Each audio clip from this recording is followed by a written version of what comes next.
नमस्कार दोस्तों, welcome to Puneet classes. 19 जुलाई की आज की क्लास में हम राजस्थान करंट अफेयर से संबंधित जितने भी क्वेश्चन हैं उनको देखेंगे। साथ ही 17 जुलाई की जो क्लास थी, कल आपकी क्लास नहीं हो पाई थी, 17 जुलाई की जो क्लास थी उसका रिवीजन भी इसी क्लास में हम करेंगे। तो आप एक तो क्लास को लास्ट तक ज़रूर देखें, साथ ही अपने जितने भी ग्रुप्स हैं, दोस्त हैं, उनके साथ क्लास को शेयर कर दें। और जो भी नए स्टूडेंट हैं वो कृपया करके चैनल को सब्सक्राइब ज़रूर कर लें। तो आज का फर्स्ट क्वेश्चन हम देखते हैं। फर्स्ट क्वेश्चन है, राजस्थान के किस जिले की आधुनिक गौशाला में गोवंश के लिए पेयजल हेतु आरओ प्लांट लगाया गया है?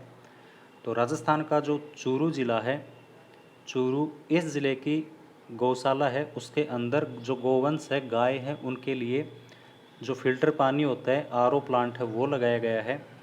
अब इसमें थोड़ा आगे डिटेल से देखो। चूरू जिले में राज्य की सबसे आधुनिक गौशाला जिसमें गोवंश के लिए पेयजल हेतु आरओ प्लांट लगाया गया है। अब चूरू जिले की बात आई है तो चूरू जिले से रिलेटेड जो भी क्वेश्चन बनते हैं मोस्ट इम्पोर्टेंट, वो भी मैं आपको बता देता हूँ। मोटे मोटे 8-10 क्वेश्चन हैं। तो चूरू जो ज़िला है ये राजस्थान का सबसे गर्म और सबसे ठंडा ज़िला है। चूरू जिले के अगर शुभंकर की बात करें तो इसका शुभंकर है वो कृष्णमृग है, जो काले हिरण है वो।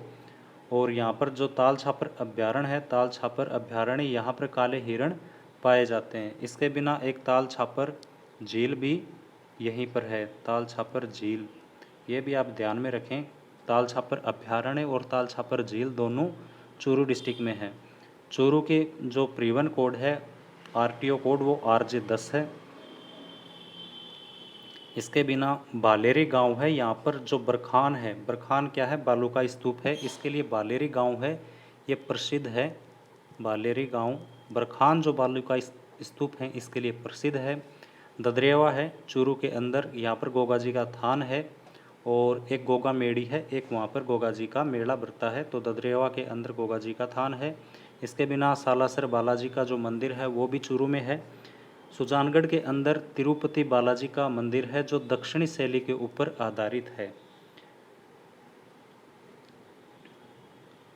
इसके बिना चूरू में लाल घंटाघर है, लाल घंटाघर, ये भी यहीं पर स्थित है। और राजस्थान में सर्वप्रथम जो तिरंगा फहराया गया था वो इसी लाल घंटाघर के ऊपर फहराया गया था।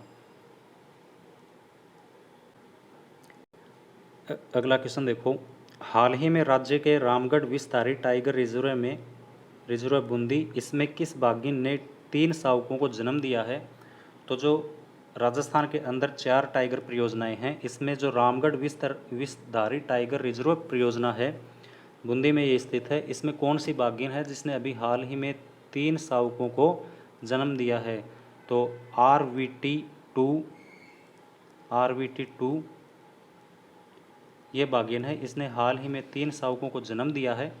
आरवीटी से इसका जो नाम है, इसकी फुल फॉर्म देखो। आर से रामगढ़, वी से विस्तारी और टी से टाइगर, मतलब रामगढ़ विस्तारी टाइगर रिजर्व है, इसमें RVT2 है, इसने 3 शावकों को जन्म दिया है। अब इसमें थोड़ा आगे देखो, रामगढ़ विस्तारी टाइगर रिजर्व में बाघिन RVT2 ने 3 शावकों को जन्म दिया। राजस्थान में टाइगर परियोजना है, इसकी बात करें तो इसके बारे में थोड़ा कुछ इम्पोर्टेंट बातें हैं वो देखो। तो राजस्थान के अंदर 4 टाइगर परियोजनाएं हैं, जिसमें एक है रणथंभौर टाइगर रिजर्व सवाई माधोपुर। इसकी शुरुआत है ये 1973 के अंदर हुई थी। यहाँ की जो मछली बागिन है वो काफ़ी फेमस थी। इसके बिना रणथंभौर जो टाइगर रिजर्व है इसमें सर्वाधिक बाघ पाए जाते हैं। और एंटी पोचिंग जो कार्यक्रम है, एक कार्यक्रम चलाया गया था एंटी पोचिंग कार्यक्रम, वो भी रणथंभौर टाइगर रिजर्व है यहाँ पर चलाया गया। इसके बिना यहाँ पर एक त्रिनेत्र गणेश मंदिर है, वो भी यहीं पर स्थित है। दूसरी जो टाइगर रिजर्व परियोजना है वो सरिस्का टाइगर रिजर्व अलवर है। इसकी शुरुआत है ये 1978-79 में हुई थी। जो सरिस्का टाइगर रिजर्व है ये एक तो हरे जो कबूतर हैं, हरे कबूतर, इसके लिए प्रसिद्ध है। इसके बिना यहाँ पर अभी हाल ही में घोषणा की गई थी कि यहाँ पर 2 भालू के जोड़े छोड़े जाएंगे। इसके बिना यहाँ पर एलिवेटेड जो रोड है वो भी यहाँ पर बन रही है। राज्य की तीसरी जो टाइगर रिजर्व परियोजना है उसकी बात करें तो मुकुंदरा हिल्स टाइगर रिजर्व है, कोटा। इसमें 3 डिस्ट्रिक्ट आते हैं, चित्तौड़गढ़, कोटा, झालावाड़। और इसकी शुरुआत है 2013 में की गई और जो चौथी जो टाइगर रिजर्व परियोजना है ये रामगढ़ विषधारी टाइगर रिजर्व है, ये बूंदी में स्थित है और 2022 में ये शुरू की गई। राजस्थान की ये चौथी है, लेकिन देश की बात करें तो ये 52वीं टाइगर रिजर्व परियोजना है, रामगढ़ विषधारी टाइगर रिजर्व। ये आप ज़रूर ध्यान में रखें। और इसी रामगढ़ विषधारी टाइगर रिजर्व में हाल ही में जो RVT2 बाघिन है इसने 3 शावकों को जन्म दिया है। नेक्स्ट क्वेश्चन देखो, Mahatma Gandhi institute of governance and social sciences संस्थान गठित करने हेतु राजस्थान विधानसभा में विधेयक कब पारित हुआ?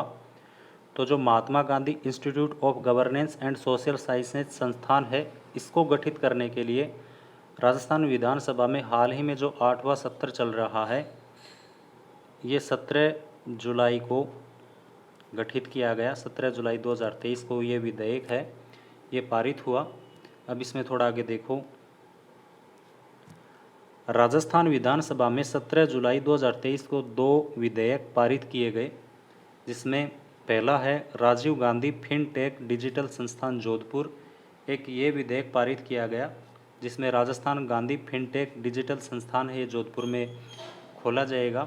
इसके बिना Mahatma Gandhi institute of governance and social sciences जो संस्थान है इसको गठित करने हेतु विधेयक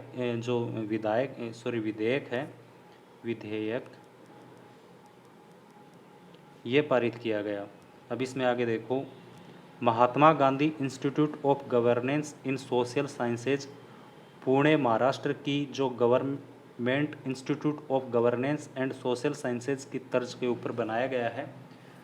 महात्मा Gandhi institute of governance and social sciences है ये पुणे की एक संस्था है। Government institute of governance and social sciences इसकी तर्ज के ऊपर बनाया गया है और इसी इंस्टीट्यूट के साथ इस इंस्टीट्यूट को बनाने के लिए पुणे की इंस्टीट्यूट व Tata institute of social science व अजीज़ प्रेमजी फाउंडेशन है इसके मध्य MOU हुआ है। ये आप ज़रूर ध्यान में रखें क्योंकि क्वेश्चन यहाँ से भी बन सकता है कि महात्मा गांधी इंस्टीट्यूट है इसको बनाने के लिए कौन कौन सी संस्था के साथ MOU हुआ है। तो जो पुणे का जो इंस्टीट्यूट है government institute of governance and social sciences, इसके बिना टाटा इंस्टीट्यूट और अजीज़ प्रेमजी जो फाउंडेशन है इसके बीच MOU हुआ है और इसका जो निर्माण है ये सेंट्रल पार्क जयपुर है इसमें इसका निर्माण किया जाएगा। नेक्स्ट क्वेश्चन है, जोधपुर की अक्षिता सोनी किस वर्ल्ड चैंपियनशिप में भारत का प्रतिनिधित्व करेंगी? तो जोधपुर की अक्षिता सोनी है ये वर्ल्ड जूनियर शूटिंग चैंपियनशिप है, इसके अंदर भारत का प्रतिनिधित्व करेंगी। अब इसके बारे में थोड़ा आगे डिटेल से देखो। चांगवान एक स्थान है कोरिया के अंदर, तो चांगवान कोरिया में आयोजित वर्ल्ड जूनियर शूटिंग चैंपियनशिप में जोधपुर की अक्षिता सोनी भारत का प्रतिनिधित्व करेंगी। तो इसमें कई क्वेश्चन बन सकते हैं कि कौन सी प्रतियोगिता है, कौन से स्थान के ऊपर आयोजित हो रही है और कौन भारत का प्रतिनिधित्व करेंगी, कहाँ की ये रहने वाली हैं। तो चांगवान कोरिया के अंदर जो वर्ल्ड जूनियर चैंपियनशिप आयोजित हो रही है इसमें जोधपुर की अक्षिता सोनी भारत का प्रतिनिधित्व करेंगी। ये राजस्थान की एकमात्र महिला खिलाड़ी हैं जो भारत का प्रतिनिधित्व करेंगी और इनके जो गेम है कौन सी प्रतियोगिता में ये हिस्सा ले रही हैं, तो 25 मीटर स्टैंडर्ड पिस्टल जो प्रतियोगिता है इसमें ये भाग लेंगी। तो ये कुछ इंपॉर्टेंट बातें थी, ये भी आप ज़रूर में ध्यान रखें कि 25 मीटर स्टैंडर्ड पिस्टल प्रतियोगिता है, इस स्पर्धा में ये भारत का प्रतिनिधित्व करेंगी। अगला क्वेश्चन देखो, राज्य में institute of neuro sciences and ophthalmology की स्थापना कहाँ की जाएगी? तो राजस्थान में institute of neuro sciences and ophthalmology है, इसकी स्थापना जो SMS मेडिकल कॉलेज है, सवाई मानसिंह मेडिकल कॉलेज जयपुर, इसमें की जाएगी। अब SMS हॉस्पिटल है, इससे रिलेटेड जो भी करंट के क्वेश्चन है वो देखो। तो जो SMS हॉस्पिटल है यहाँ पर प्रथम जो प्लाज्मा बैंक है वो यहाँ पर शुरू किया गया था। इसी के अंदर जो एयर एम्बुलेंस है उसकी शुरुआत की गई। राज्य की पहली जो रोबोटिक सर्जरी है उसकी शुरुआत SMS हॉस्पिटल में हुई। राज्य का जो प्रथम हार्ट ट्रांसप्लांट है वो भी जयपुर SMS हॉस्पिटल में हुआ। हाल ही में जो राज्य का जो सबसे ऊंचा ओपीडी टावर है, 24 मंजिला ये ओपीडी टावर है, ये भी एसएमएस हॉस्पिटल में ही बन रहा है।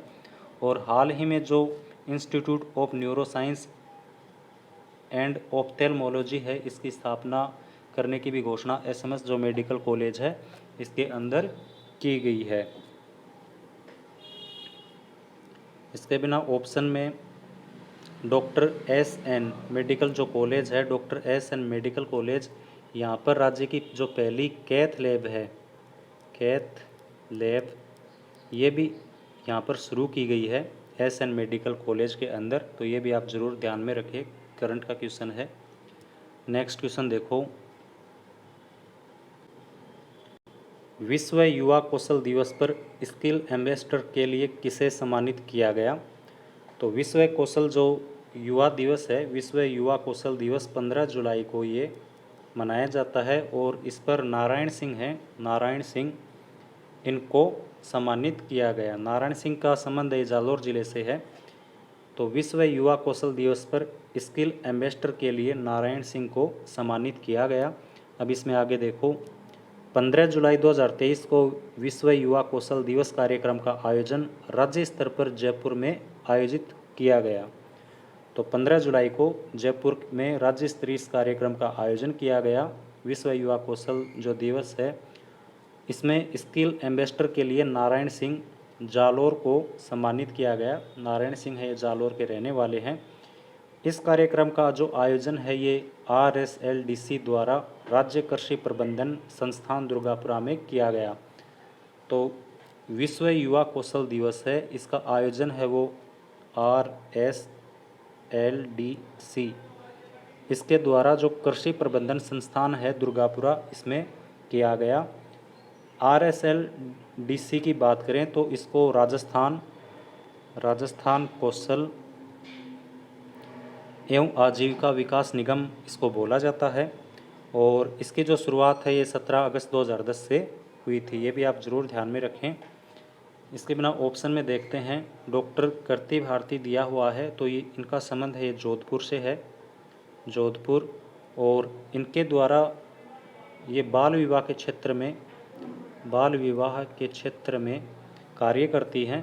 सारथी जो इनका ट्रस्ट है, सारथी ट्रस्ट के अंतर्गत ये बाल विवाह से रिलेटेड जितने भी इनके कार्य होते हैं वो करती हैं। और हाल ही में इनको Asia book of world records है, उसमें 49 जो बाल विवाह हैं इन्होंने निरस्त करवाए थे, इसके लिए इनका नाम वहाँ पर दर्ज किया गया था। अवनी लेखरा के बारे में डेली आपको कोई न कोई क्वेश्चन मैं डेली करवाता हूँ, तो काफ़ी बार बातें हैं इनकी जो मैं आपको बताता हूँ। पैराशूटिंग इनका गेम है। और SH1 जो कैटेगरी है, इसमें जो 10 मीटर एयर राइफल है, ये इनका मुख्य गेम है। तो इनके बारे में आप और डिटेल से देख भी सकते हो। डॉक्टर रूमा देवी की बात करें तो इनका संबंध है, ये बाड़मेर ज़िले से है और राजीविका की ये ब्रांड एम्बेसडर हैं। और हाल ही में इनके ऊपर एक फिल्म है रूमा देवी क्रूडेसर, उसका प्रीमियर भी जयपुर में लॉन्च किया गया था। तो ये सब आप ज़रूर ध्यान में रखें, करंट के क्वेश्चन है। नेक्स्ट क्वेश्चन है, आयुष्मान भारत योजना के तहत किस जिले में school health and wellness programme का पायलट प्रोजेक्ट शुरू किया जाएगा? तो आयुष्मान भारत योजना है जो केंद्र सरकार की योजना है। अब इसमें क्वेश्चन पूछा गया है कि राजस्थान का कौन सा ज़िला है जिसमें school health and wellness programme है, ये प्रोजेक्ट है, इसका पायलट प्रोजेक्ट शुरू किया जाएगा। तो उदयपुर डिस्ट्रिक्ट है, उदयपुर डिस्ट्रिक्ट, इसके अंदर school health and wellness programme का पायलट प्रोजेक्ट है, ये शुरू किया जा रहा है। अब इसमें थोड़ा आगे देखो, आयुष्मान भारत जो योजना है ये 2018 में शुरू हुई थी। आयुष्मान भारत योजना के अंतर्गत 2 कार्यक्रम शुरू किए गए। अब ये 2 कार्यक्रम कौन से हैं इसके बारे में देखो। पहला है हेल्थ एंड वेलनेस सेंटर की स्थापना और दूसरा है स्वास्थ्य बीमा कवच। तो आयुष्मान भारत है, इसके द्वारा 2 कार्यक्रम चलाए जाते हैं, हेल्थ एंड वेलनेस सेंटर की स्थापना करना और स्वास्थ्य बीमा कवच है, ये चालू कार्यक्रम इसके द्वारा चालू किए गए हैं। जो हेल्थ एंड वेलनेस सेंटर है, ये राजस्थान में इसका जो पहला हेल्थ एंड वेलनेस सेंटर है, राजस्थान में इसका पहला जो सेंटर खोला गया खेमनोर राजसमंद के अंदर इसका पहला सेंटर खोला गया और हाल ही में इसका जो school health and wellness programme है इसका पायलट प्रोजेक्ट है ये उदयपुर डिस्ट्रिक्ट में खोला जाएगा। तो ये सब आप ध्यान में ज़रूर रखें। नेक्स्ट क्वेश्चन देखो, मुख्यमंत्री ने जांगीड़ समाज हेतु किस बोर्ड के गठन की घोषणा की है? तो मुख्यमंत्री अशोक गहलोत द्वारा विश्वकर्मा कौशल विकास बोर्ड है इसके गठन की मंजूरी दी है और ये जांगीड़ समाज के विकास हेतु इस बोर्ड का गठन किया जाएगा। अब इसमें थोड़ा डिटेल से देखो, जांगीड़ समाज के विकास हेतु विश्वकर्मा कौशल विकास बोर्ड का गठन किया जाएगा। इसके मुख्यालय की बात करें तो जयपुर में है। विश्वकर्मा से रिलेटेड एक क्वेश्चन और है इस नाम से, तो बजट 2023-24 है, इसमें जामडोली जयपुर में स्थित जो ILD स्किल यूनिवर्सिटी है इसका नाम परिवर्तित करके विश्वकर्मा स्किल यूनिवर्सिटी करने की घोषणा की गई। अब जामडोली नाम आया है तो जामडोली से रिलेटेड एक क्वेश्चन और है करंट का, बाबा आमटे जो दिव्यांग विश्वविद्यालय है वो भी जामडोली जयपुर के अंदर स्थित है। इसके बिना थार क्षेत्र ऑप्शन में देखो, थार क्षेत्र विकास बोर्ड है, हाल ही में इसके गठन की, और ब्रिज क्षेत्र धार्मिक विकास बोर्ड है, इन दोनों के गठन की घोषणा की गई। जो ब्रिज क्षेत्र धार्मिक विकास बोर्ड है ये धार्मिक जो क्षेत्र है अलवर भरतपुर का उसके विकास के लिए इस बोर्ड का गठन किया गया। और जो थार क्षेत्र विकास बोर्ड है ये पर्यटन के क्षेत्र में उसके विकास के लिए, पर्यटन के विकास के लिए इस बोर्ड का गठन किया गया। इन दोनों का मुख्यालय ये जयपुर में होगा। और इनके सदस्यों की बात करें तो इसमें दोनों में कुल 5 सदस्य होंगे, 5 सदस्य थार क्षेत्र विकास बोर्ड में, 5 सदस्य ब्रिज क्षेत्र विकास बोर्ड में। और इनके कार्यकाल की बात करें तो 3 वर्ष का इनका कार्यकाल होगा। नेक्स्ट क्वेश्चन देखो,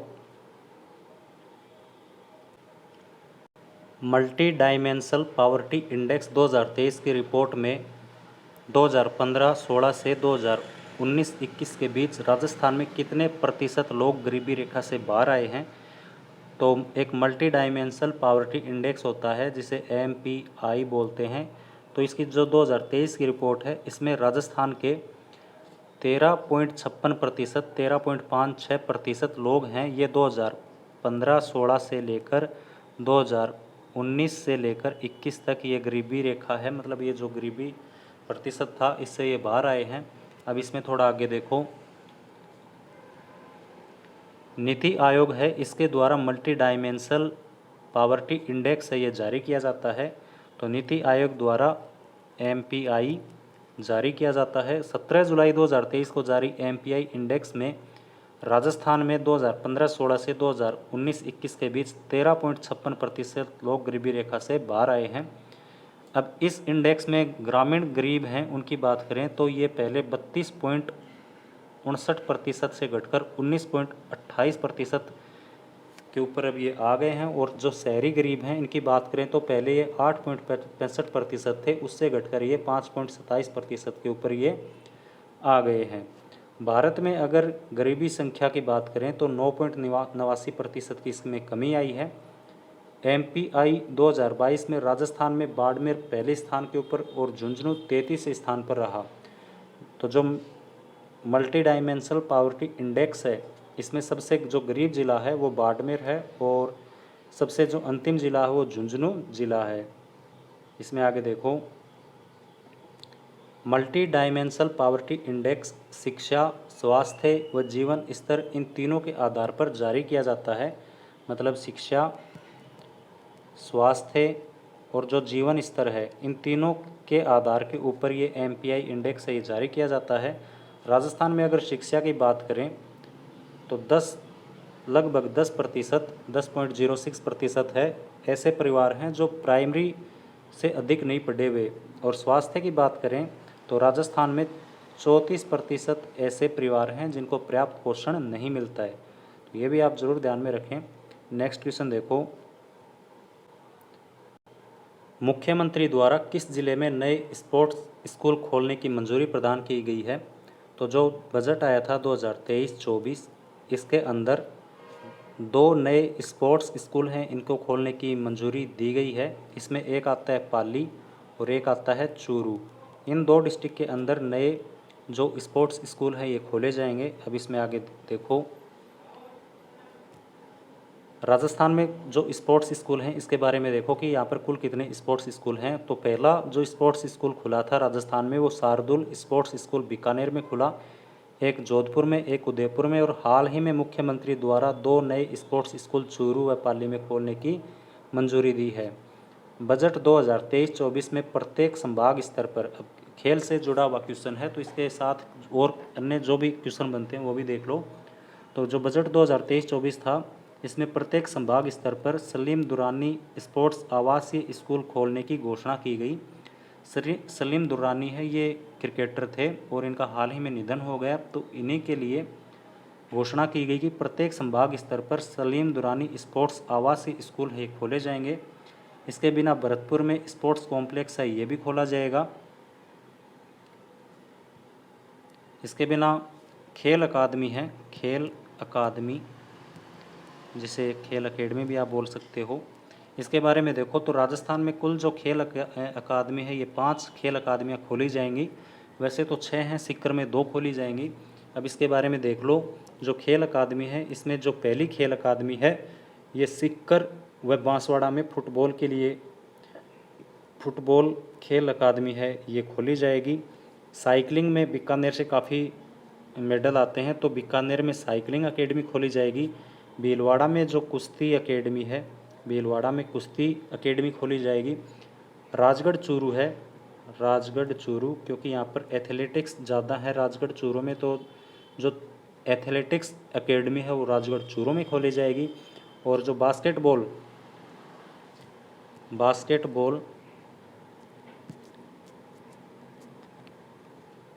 खेल अकादमी है ये बाड़मेर व सीकर में खोली जाएगी। तो ऐसे करके सीकर में 2 हो गई और बाकी एक एक हो गई। तो फुटबॉल में सीकर बांसवाड़ा, साइकिलिंग में बीकानेर, कुश्ती में भीलवाड़ा, एथलेटिक्स में राजगढ़ चूरू और बास्केटबॉल में बाड़मेर सीकर, यहाँ पर खेल अकेडमियाँ खोली जाएंगी। नेक्स्ट क्वेश्चन है, पहले सरकारी सैनिटरी नैपकिन फैक्ट्री कहाँ स्थित है जो पूर्णतः महिलाओं द्वारा संचालित होगी? तो पहली जो सरकारी सैनिटरी नैपकिन है ये मिर्जेवाला श्री गंगानगर है यहाँ पर, तो ये स्थित है और जो पूर्णतः महिलाओं द्वारा संचालित होगी। अब इसके बारे में थोड़ा आगे देखो डिटेल से। राजीविका की जो इकाई है नई किरण राजीविका महिला सर्वाधिक विकास समिति, इसके द्वारा मिर्जेवाला श्री गंगानगर में सैनिटरी नैपकिन मशीन का संचालन पूर्णतः महिलाओं द्वारा होगा। तो राजीविका की इकाई है नई किरण राजीविका महिला सर्वाधिक विकास समिति, इसके द्वारा मिर्जेवाला श्री गंगानगर में ये जो सैनिटरी नैपकिन मशीन है ये लगाई गई है और इसका जो संचालन है ये पूर्णतः महिलाओं के द्वारा होगा। और प्रत्येक महीने इसमें लगभग 6 लाख है सैनिटरी नैपकिन इनका उत्पादन किया जाएगा। और इसमें सबसे जो इम्पोर्टेंट बात है कि ये जो मशीन है इसका पूर्णतः संचालन है ये महिलाओं के द्वारा होगा।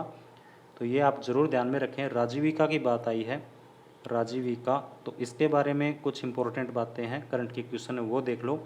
तो राजीविका है ये राजस्थान ग्रामीण आजीविका विकास परिषद है जिसकी स्थापना 2010 में इसकी स्थापना हुई थी।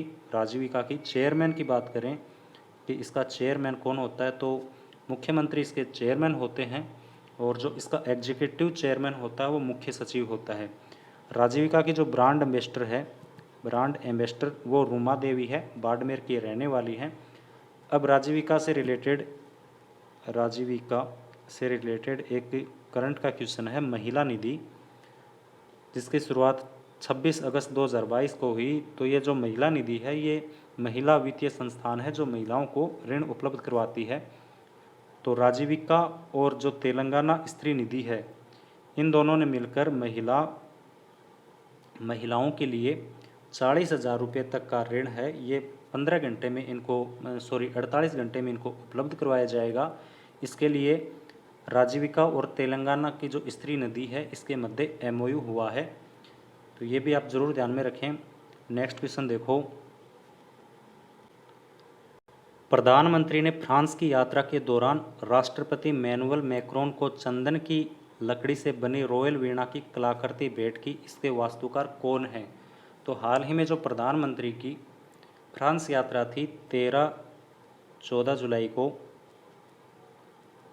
इसमें जो 13 जुलाई का जो डिनर प्रोग्राम था, इसमें फ्रांस के राष्ट्रपति हैं इमैनुअल मैक्रोन, इनको चंदन की लकड़ी से बनी एक रॉयल वीणा की कलाकृति भेंट की प्रधानमंत्री नरेंद्र मोदी के द्वारा। तो इसके वास्तुकार के बारे में पूछा गया है तो मोहित जांगिड़, ये जो लकड़ी की बनी रॉयल वीणा की जो कलाकृति थी, इसके वास्तुकार मोहित जांगिड़ थे हैं। इसके बिना मोहित जांगिड़ के द्वारा जो हाल ही में नरेंद्र मोदी की अमेरिका यात्रा थी, इसमें भी राष्ट्रपति को चंदन का बॉक्स नरेंद्र मोदी, प्रधानमंत्री नरेंद्र मोदी द्वारा प्रदान किया गया था। तो उसके वास्तुकार भी मोहित जांगिड़ ही हैं। पवन जांगिड़ की बात करें तो पवन जांगिड़ को चंदन का चितेरा कहा जाता है, चंदन का चितेरा, तो ये भी ध्यान में रखें। नरेश कुमावत की बात करें, नरेश कुमावत, तो इनका संबंध झुंझुनू जिले के पिलानी कस्बे से है और इनके द्वारा जो विश्वास स्वरूपम प्रतिमा है, शिव प्रतिमा, उसका निर्माण किया गया, उसके वास्तुकार हैं। और जो नई संसद भवन है जिसमें समुद्र मंथन है, वो भी उसके वास्तुकार भी नरेश कुमावत हैं। अनूप भरतरिया के बारे में आपको पता है, राजस्थान के जयपुर में जो पत्रिका गेट है, चंबल रिवर फ्रंट है, उसके वास्तुकार अनूप भरतरिया हैं। तो ये सब आप जरूर ध्यान में रखें। अगला क्वेश्चन देखो, सुनीता खोखर जो चंद्रयान 3 मिशन का हिस्सा रही हैं का संबंध राजस्थान के किस जिले से है? तो सुनीता खोखर हैं, ये चंद्रयान जो अभी हाल ही में 14 जुलाई को चंद्रयान 3 मिशन लॉन्च किया गया, उसका हिस्सा रही है। तो नागौर जिले की सुनीता हैं, इनका संबंध चंद्रयान जो 3 मिशन है इससे इनका रहा है। अब इसमें थोड़ा आगे देखो, 14 जुलाई 2023 को इसरो द्वारा चंद्रयान 3 मिशन लॉन्च किया गया। इस मिशन में ऊंचाई एवं गति मापने का यंत्र, तो ये इम्पोर्टेंट है कि जो ऊंचाई एवं गति मापने का यंत्र है, ये सुनीता खोखर द्वारा विकसित किया गया। सुनीता खोखर हैं, इनका संबंध डाकीपुरा गांव, डीडवाना, नागौर जिले से है। मतलब एक छोटे से गांव से इनका संबंध आता है। और ये हाल ही में जो चंद्रयान 3 मिशन है, इसमें इन्होंने ऊंचाई एवं गति मापने का जो यंत्र है वो सुनीता खोखर द्वारा बनाया गया, विकसित किया गया। तो ये इम्पोर्टेंट बातें थी। अब 17 जुलाई की जो क्लास थी उसका रिवीजन हम इसी क्लास में करेंगे। कल की क्लास नहीं हो पाई थी, तो 17 जुलाई की क्लास का रिवीजन इस क्लास में हम देखते हैं।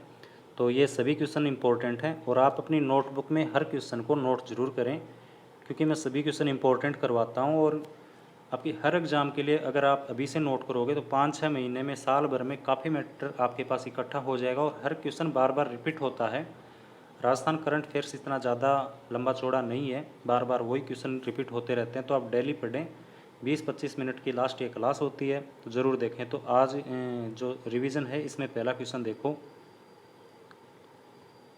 चंद्रयान 3 की लॉन्चिंग से पहले राजस्थान के किस मूर्ति कलाकार ने चंद्रयान 3 का क्ले मॉडल तैयार किया है? तो अभी मैंने ऊपर क्वेश्चन करवाया था सुनीता खोखर से रिलेटेड।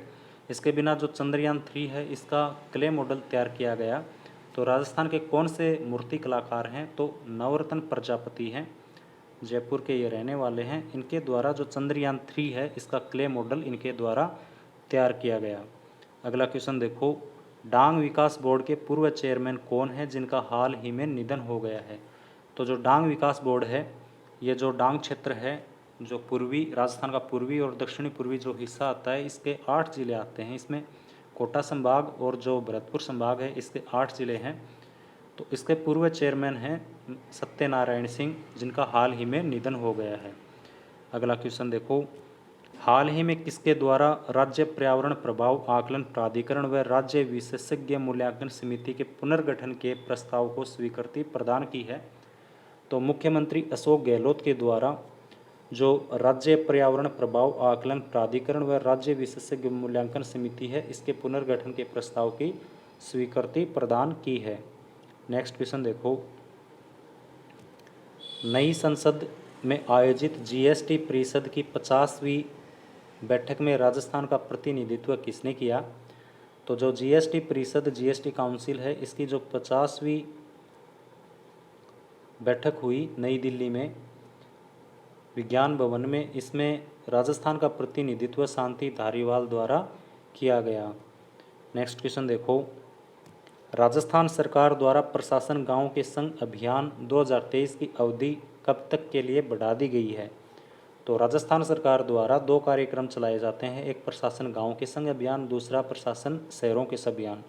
तो जो प्रशासन गाँव के संग अभियान है, इसकी अवधि 31 जुलाई 2023 तक बढ़ा दी गई है, पहले ये 30 जून थी। और जो प्रशासन शहरों के संग अभियान है, ये इसकी जो अवधि है ये 30 सितंबर तक ये बढ़ा दी गई है। तो क्वेश्चन में क्या पूछा है, गाँव के संग अभियान, तो 31 जुलाई तक इसकी अवधि बढ़ा दी गई है। अगला क्वेश्चन है, मुंबई में राज्य के किस अधिकारी को exemplary leader of the year award से सम्मानित किया गया है? तो मुंबई में पवन अरोड़ा हैं, RHB के ये चेयरमैन हैं, इनको exemplary leader of the year award से सम्मानित किया गया है। ताराचंद मीणा है, ये मिशन कोटड़ा है, इसके लिए इनको सम्मानित किया गया था, ये भी आप ध्यान में रखें। और नवीन महाजन है, इनको जो रिपा है इसके चेयरमैन, इनको नए चेयरमैन के रूप में इनको नियुक्त किया गया है। अगला क्वेश्चन देखो, the travel and leisure magazine ने भारत के फेवरेट टॉप 5 रिसोर्ट में राजस्थान के किन रिसोर्ट को शामिल किया है? तो the travel and leisure magazine है, इसके द्वारा मतलब अपने इंडिया के जो टॉप 5 रिसोर्ट होते हैं, इसमें अपने राजस्थान के 3 रिसोर्ट शामिल हैं, जिसमें द ताज लेक पैलेस ये फर्स्ट पोजीशन पर रहा, the Oberoi Uday Vilas palace Udaipur ये सेकंड पर, और द लीला पैलेस ये थर्ड पोजीशन के ऊपर इस लिस्ट में रहा है। तो ये तीनों ही the travel and leisure magazine है, इसमें टॉप फेवरेट 5 हैं, इसमें राजस्थान के ये 3 जो रिसोर्ट हैं, तीनों ही उदयपुर के रिसोर्ट हैं, इनको शामिल किया गया है।